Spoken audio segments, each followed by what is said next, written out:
ও দিদি, এ রুদ্রনীল এসব কি বলছে তোমার নামে, একটু শুনে দেখো। যতই তোমায় আড়াল করুক ভাইপো ভাইজি পিসি, ন্যায় বিচারের আদালতে রাখা তেলের শিশি। কি বলে? আরে তেলের শিশি রাখা আছে তাই বললো।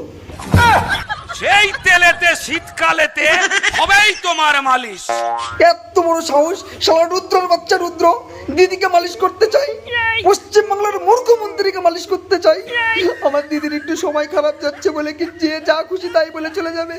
আমার দিদির কি মান সম্মান বলতে কিচ্ছু নেই? নয় আমার দিদির সময় একটু খারাপ যাচ্ছে তাই বলে রুদ্রের মতন মানুষ আমার দিদিকে মালিশ করতে চাই।